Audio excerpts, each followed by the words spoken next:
Hello viewers, গ্রামানিয়াতে তোমাদের স্বাগত জানাই। ওয়েলকাম টু গ্রামানিয়া বাই পূজা পাল। আমি পূজা পাল। আজকে চলে এসেছি ডেফিনিট আর্টিকেল নিয়ে আজকে আলোচ্য বিষয়। আজকে ডেফিনিট আর্টিকেল নিয়ে পড়াবো, তোমাদেরকে এই সম্পর্কে অবগত করাবো।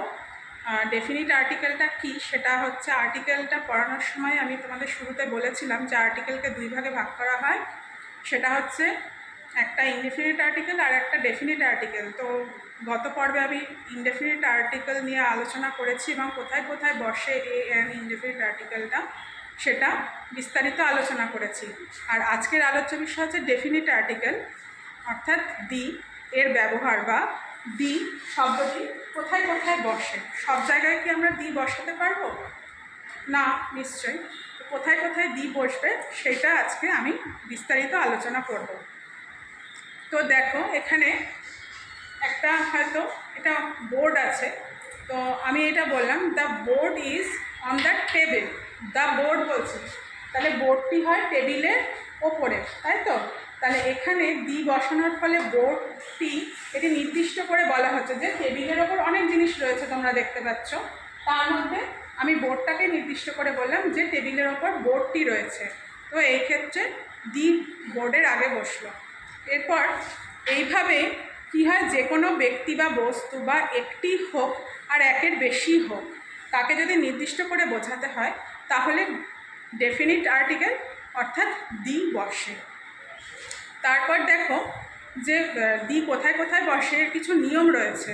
তো আজকে আমি 5টা নিয়ম বলবো বা 5টি বিশেষ ক্ষেত্র বলবো, সেখানে দি বসে। আরও অনেকগুলো ক্ষেত্র আছে, সেটা আমি পরবর্তী পর্বে আলোচনা করব। তো প্রথমেই যেটা দেখো, নদী, সাগর, মহাসাগর, মরুভূমি, পর্বতশ্রেণী, ধর্মগ্রন্থ, মহাকাব্য প্রভৃতি নামের আগে দি কথাটি বসে। যেমন the Everest, the Ganges is a holy river, অর্থাৎ গঙ্গা নদী তো একটাই পৃথিবীতে, তাহলে এই গঙ্গা নদীর আগে কথাটা বসলো দি। গ্যাঞ্জেস মানে হচ্ছে গঙ্গা নদীকে বোঝানো হয়েছে। ইংলিশে গঙ্গা নদীকে প্রোনাউন্সিয়েশনে গ্যাঞ্জেস বলা হয়। তাহলে হলো the Ganges is a holy river. এবার দ্বিতীয় ক্ষেত্রে, 2 নম্বর ক্ষেত্রে দেখাচ্ছি।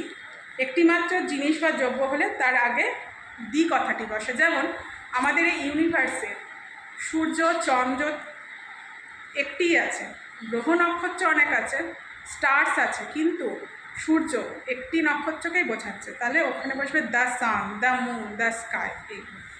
ঠিক আছে, এই অবধি নিশ্চয় তোমরা সবাই বুঝতে পেরেছ। এবার তৃতীয় ক্ষেত্র, মানে যেখানে দি বসবে, কোনো প্রাণীর জাতিকে, মানে সমগ্র জাতিটাকে যদি আমি উল্লেখ করি, যেমন the cow is a 4-legged animal. গরু হচ্ছে চতুষ্পদী প্রাণী। এখানে দ্য কাউ বলতে পুরো গরুর জাতিটাকেই বোঝানো, মানে সমস্ত গরুরই 4টি পা থাকে। এখানে একটি গরু না বুঝিয়ে সমস্ত গরুর জাতিটাকেই বোঝানো হচ্ছে। এরপর দেখো 4 নম্বর ক্ষেত্রে, অফিস, সিনেমা, থিয়েটার প্রভৃতি শব্দের আগে দা বসে। যেমন let me go to the cinema, আমাকে সিনেমায় যেতে দাও, তাহলে এখানে হলো সিনেমার আগে দা কথাটা। My father is going to the office, আমার বাবা অফিসে যাচ্ছে। অফিসটিতে নয়, কিন্তু অফিসে যাচ্ছে বললাম, কিন্তু টু দ্য পয়েন্ট মেনশন করে দিলাম যে অফিসেই যাচ্ছে, তাহলে এখানে অফিসের আগে দি কথাটি বসলো। তারপর হচ্ছে 5 নম্বর ক্ষেত্র, ফার্স্ট, সেকেন্ড, থার্ড এবং লাস্ট প্রভৃতি শব্দের আগে এবং নর্থ, ইস্ট, সাউথ প্রভৃতির দিক নির্ণায়ক শব্দগুলির আগে দি কথাটি বসে। যেমন this is the first Sunday, বা বললাম this is the first Tuesday in the month of June, আজকে জুন মাসের প্রথম মঙ্গলবার, তাহলে এই টুইসডের আগে ফার্স্ট বসলো এবং ফার্স্টের আগে বসলো দা, মানে নির্দিষ্ট করে প্রথম দিনটাকে বোঝাচ্ছে, প্রথম মঙ্গলবারটা জুন মাসে।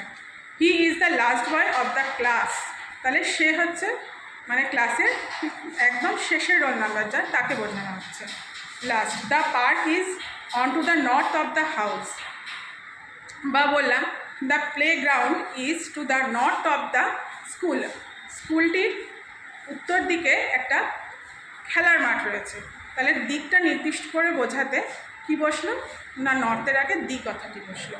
এইভাবেই দিয়ের ব্যবহার সম্ভব হচ্ছে। তো আজকের মতো ভিডিওটা এই পর্যন্তই। পরবর্তী ভিডিওটি পাওয়ার জন্য প্লিজ সাবস্ক্রাইব আমার চ্যানেল এবং সাথে থেকেও কারো কিছু ডাউট থাকলে অবশ্যই কমেন্ট করো এবং শেয়ার করে দিও ভিডিওটা। Thank you.